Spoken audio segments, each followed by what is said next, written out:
Hey guys, this is AgentMindStorm and welcome back to my survival series. Last episode was the Halloween special, and in that episode we of course went and captured not all, a lot of the Halloween exclusive mobs. Now in between episodes I found something quite amazing, guys, because I was running around the plains after Halloween, like Halloween was over. And I was running around the plains, and I saw a zombie who was wearing a pumpkin on his head.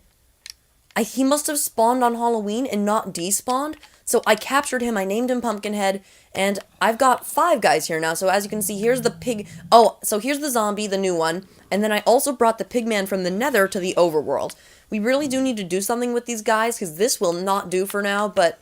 I mean, it does for now, but, like, it won't work long term. We cannot just have this long row of things here. It will get destroyed by creepers eventually. And yeah, so guys, something else interesting is there was an update to Bedrock Edition in between episodes, and with every update, my world is getting a little closer to transferring over.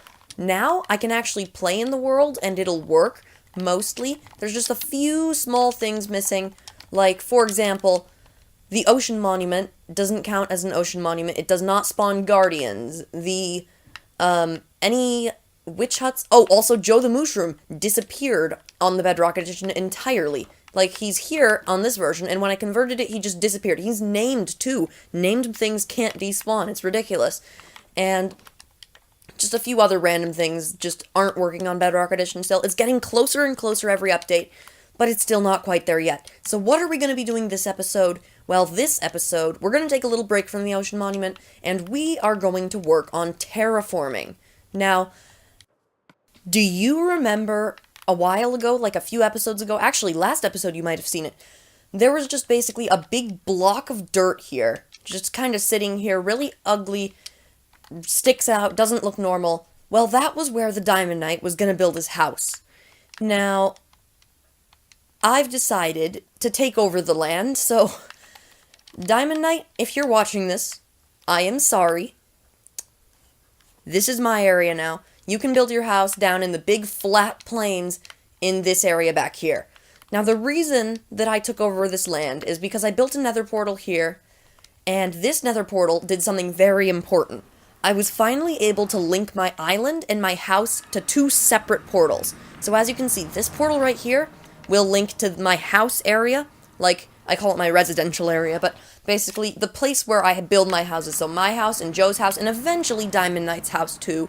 He hadn't really had anything built here, so I kind of just let it stay, I guess. Basically, as you can see, this is what the last portal in this area goes to. This portal right here. And then this portal uses the exact same portal as before, but this one links up to my Skyblock island. So, finally, I don't need the elevator at all, and speaking of the elevator, that's another thing. There are so many things I have to catch you guys up on. Basically, as you can see, here we go, it links to up here, and that portal also links to the same one down there. It is very great, and yeah, I really, really am glad I was finally able to link some portals. Now, the reason that that's so important is because the elevator, the slime block elevator over here, doesn't actually work. So when I... Okay, I'm okay. Basically, it doesn't work at all. I have no idea why, but it just doesn't work. So, we're probably going to tear it all down later. The minecart elevator does still work, and then that's another thing that doesn't work on Bedrock Edition. For some reason, the portal up there brings me above the nether on Bedrock Edition, even though on Bedrock Edition, that's the version you can't build above the nether. It basically just traps me up there. So now, guys... Here's where the terraforming comes in. This big block of land, I actually like how Diamond Knight built it. I like that it's up higher, like behind this area, because then you can see it better, looks better. So what I did is over this area all right here was just kind of a wall, and then flat plains under the wall. In between episodes, I built all of this out so that it looks like a natural plains biome, and also bone mealed this whole area and added some flower patches. You can tell these are fake flower patches because this plains biome was generated before the update that added the new flowers. So basically, we're going to build a little building around it. I already have it all planned and everything, but first we need to take care of very important terraforming because over here, we still have the problem with just being a giant wall of ugly. Our goal this episode is to make it no longer a giant wall of ugly, and to look natural like a plains biome would. So we can actually probably chop off the end of this, but I would like to keep the whole thing here because it's really nice and flat. So let's see, the way that we should probably start this is just right here. Just probably build it out. Also guys, I didn't work on the ocean monument very much in between episodes. There's just all this stuff over at my base that I had to take care of, like the nether portal transport and stuff. It just took priority over the ocean monument. We will go back to working on that soon. I'm not sure about next episode or even 2 episodes in the future, but sometime soon we will go back to working on that project. The main reason I don't want to work on it right now is because at Minecon Earth, they confirmed that they're changing water physics, which if we built our farm now, could really get messed up. The main thing I'm worried about is that they said signs and fences will let water through, which we were going to use one of those to, I haven't decided which yet, but we were going to use one of them to prevent water from getting through. And if that mechanic's being removed, I'm going to wait until we convert to Bedrock Edition and they have a game-friendly alternative, like a bubble or something. That's what they said, at least, that they would add, something like that. If there's no way to block water, we might have to reconsider how we built the farm entirely. But don't worry, guys, it will be done eventually. And in fact, I just thought of a way we could do it. Kind of like our mob spawner up on our island, except that it could all just be water funneling into the Huh. Okay, that's an interesting idea that I didn't have until talking through it in the video. That's interesting. Gotta remember that. Okay, but basically, we could actually build it in this world if I built the one that doesn't use any signs or fence gates. Wow, okay. Okay, it'll probably have a lot lower efficiency than the other designs, just because it's built with less water, but it could technically work, and we wouldn't have to redo anything once we got to Bedrock Edition. Okay, but guys, that was the first part over here. So that was the first important terraforming part. Let's see how that looks on top. And of course, it will look very flat until the grass spreads over and we can bone meal it. And I'm gonna steal your bed, Diamond Knight. I'm sorry. It's not night yet, apparently. But whatever. So, okay, over here, this is looking better. It will look much better, of course, once it's more natural looking and is kind of finished more, but it's not there yet, so that's what we're doing now.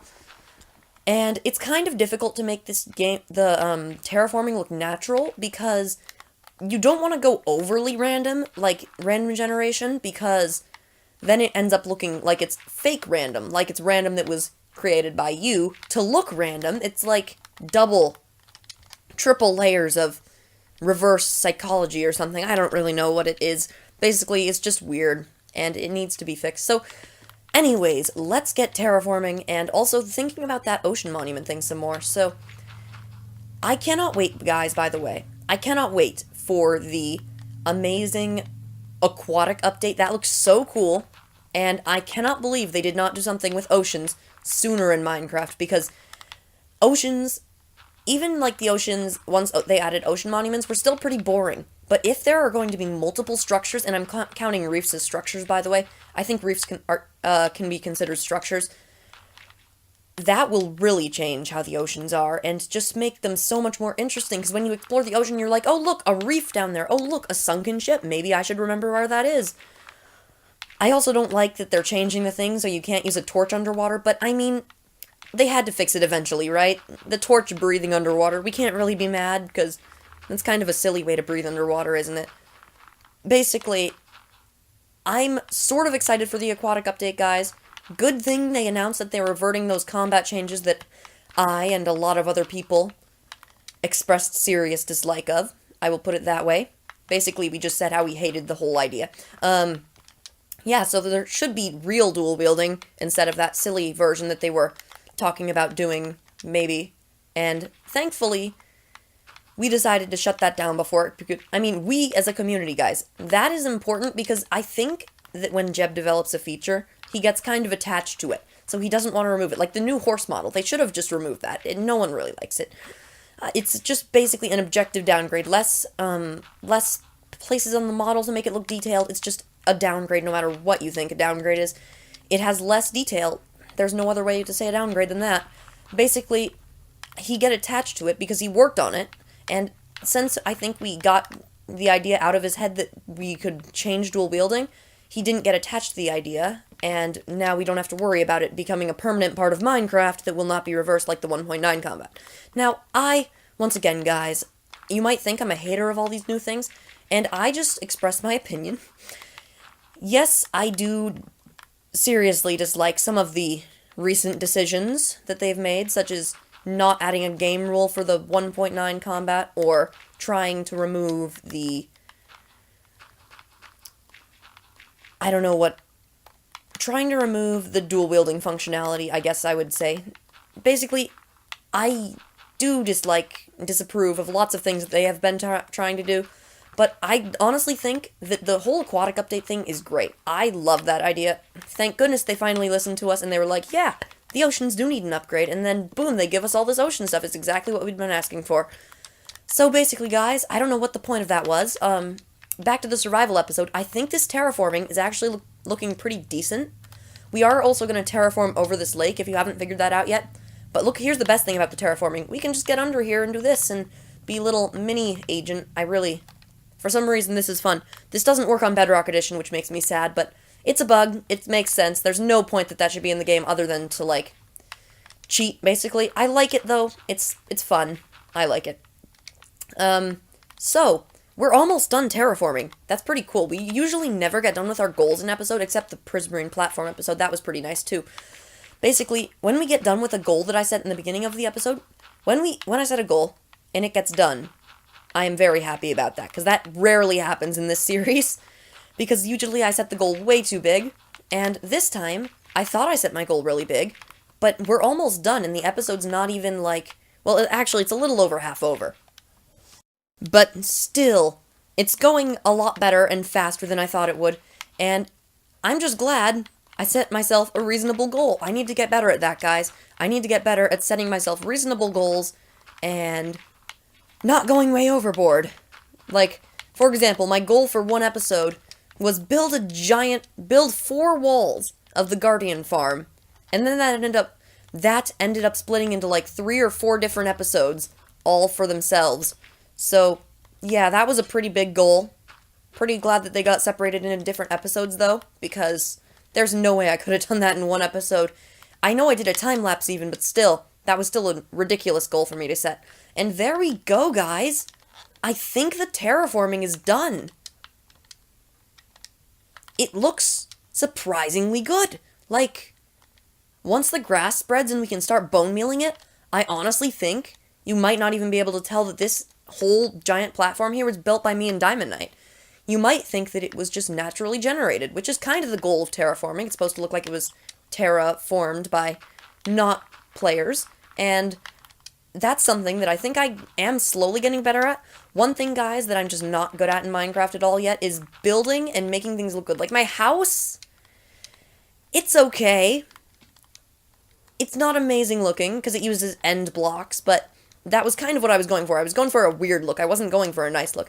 Joe's house, on the other hand, actually looks decent. Like, the pattern we used here isn't too over-detailed, but this is the only thing I'm not too happy about. The roof is just ridiculously large, but, like, my skills in building can vary from really, really good, like that, well, that's not even really, that pretty decent, to absolutely horrendous, like the Iron Farm, which is just a big block of oak wood. So, yeah, I'm not amazing at building yet. Something I'm still trying to improve on. Also, I like 1.9 PvP, but I like 1.8 PvP, but there are no servers that use 1.9 PvP, which makes me sad, because I really like the 1.9 PvP, and I wish that I could get better at using it in actual PvP and not like, okay, slow down, me. I just said the word PvP like 1,000 times. There are no servers that use the new combat, which makes me sad, but whatever. If it makes more people happy, then I guess it's worthwhile keeping it the other way. I guess what we can do for the second half of this episode is start getting rid of really ugly structures. Like this thing over here, all these little tiny mountains just need to go. They need to be more flat and nice, because this is just not acceptable. Like, look at these ugly things. And look at this horse, by the way. Look at this horse. Come on, come on. This horse has been here forever, and I think it's because it can't despawn. We took care of that issue, though. So, I guess... Wow, this episode's ending pretty quickly. Wow. See, like, these little 3-block peak things are not acceptable. Unless it's an extreme hills biome that has a crazy mountain, I don't like it. Also, I installed the Biome Bundle Mod, guys, on Java Edition. Oh, the biomes they have there are amazing. I wish Mojang would just, like, buy the Biome Bundle Mod and put it in the game as the official biomes, or maybe as, like, a fantasy biomes or something, because if you guys haven't heard of the Biome Bundle Mod, look it up. It is amazing, and it's not made for 1.12 yet, which is unfortunate, because I would really like to use it on my survival worlds on Java Edition, but yeah, okay, whatever. And also, guys, I discovered something very amazing in between episodes. I discovered that there is a way to convert Bedrock Edition worlds to Java Edition, which means that if we convert this world to the new Xbox Edition, and then we put it on a realm, download it on the Windows 10 Edition, and then, once we've got it on the Windows 10 Edition, we can download it and put it in this program that converts it to the Java Edition, we could technically convert this world that I'm in right now to Java Edition. Now, the advantages would be I can get away from all the weird Bedrock Edition stuff that's I just don't like the way that they're treating it in general, I just don't like, with their really slow to bug fix but fast to add new features approach. I think that if we could transfer this world to Java Edition, it would be great, but tell me in the comments what you think, because, I don't know, Bedrock Edition Super Duper Graphics Pack looks pretty cool, even though there are shaders with Optifine on PC, but still, Super Duper Graphics looks pretty cool, and there's like all the texture packs I bought and stuff, like Fantasy and Plastic and stuff, so I wouldn't be able to use those. So there are downsides and upsides, guys. Basically, I want you to tell me in the comments, what would you do if this world was converted to Java Edition? Would you like it, or dislike it, or just hope I don't? Because I honestly don't think I will. It's just theoretical. But look, guys, the grass has almost finished spreading. Just this little section over here, really. And it looks really natural. Honestly, once we bone meal this whole section over, and it looks really grassy, I think this is going to look really good. We also terraformed that area. That area looks so much better. It doesn't have random little dirt peaks anymore. And yeah, this episode was a complete and utter success. Honestly, guys, I'm not sure if it's gone to a full episode length yet. I just generally judge by the little timer I can see on my tablet when voice recording. But basically, I think that's where I'm going to want to end this episode here. We definitely did a lot of work. We terraformed the whole area behind the block. We terraformed those mountains over there. And I think this episode is just a success. There's no other way we can put it, guys. That is the end of this episode. It was a complete success. So for now, I do want to tell you all, thanks for watching, and I will see you later.